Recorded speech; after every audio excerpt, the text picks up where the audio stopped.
বিসমিল্লাহির রহমানির রহিম। হ্যালো বন্ধুরা, আসসালামু আলাইকুম রহমতুল্লাহ। আশা করি সকলে ভালো আছেন, আমিও ভালো আছি। আবারও হাজির হয়েছি নতুন একটি ভিডিও নিয়ে।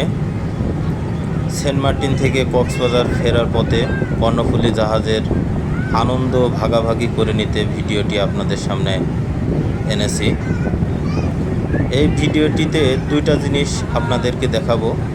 এক হচ্ছে সমুদ্রের প্রচণ্ড ঢেউ, দুই হচ্ছে সুন্দর একটি প্রকৃতি, সাগরের সাথে কিভাবে সূর্য সাগরের বুকে ডুবে যায় সেটি দেখানোর জন্য।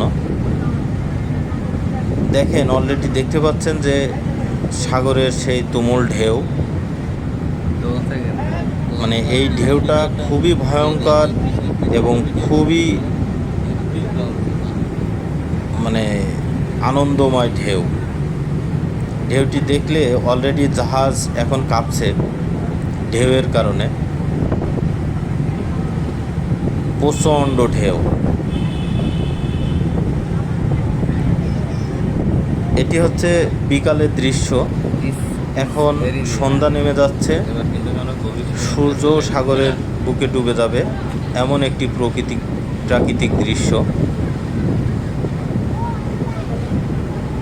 আরও একটি ইনফরমেশন দিয়ে থাকি যে কর্ণফুলী জাহাজটি সেন্ট মার্টিন থেকে বিকাল 3টার দিকে ছেড়ে আসে কক্সবাজারের উদ্দেশ্যে, পৌঁছায় 9টা সাড়ে 9টার দিকে।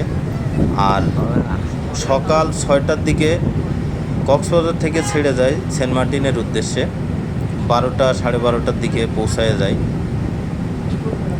সকালে যাওয়ার একটি অন্যরকম দৃশ্যও আছে। সেটি হচ্ছে যে আপনি সকালে কক্সবাজার থেকে যখন রওনা করবেন, তখন আপনি সাগরের বুকে হাঁস পাখি এবং পানিগুলো খুব সুন্দর দেখতে পারবেন।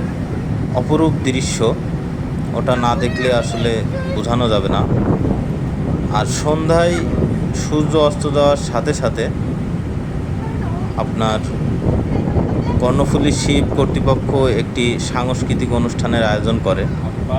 সেটি হচ্ছে আপনার জাহাজের উপরেই, ঠিক আছে, খুব নাচা গাওয়া জমকালো একটি সাংস্কৃতিক অনুষ্ঠান।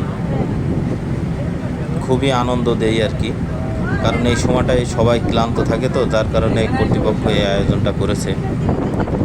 দেখেন, আস্তে আস্তে আস্তে আস্তে সূর্যটি মনে হচ্ছে সাগরের বুকে মিশে যাচ্ছে। এভাবেই দিন শেষে সূর্যটা সাগরের বুকের ভিতরে আস্তে আস্তে চলে যায়। তো আজ এ পর্যন্তই। সকলে ভালো থাকবেন, সুস্থ থাকবেন। আল্লাহ হাফেজ।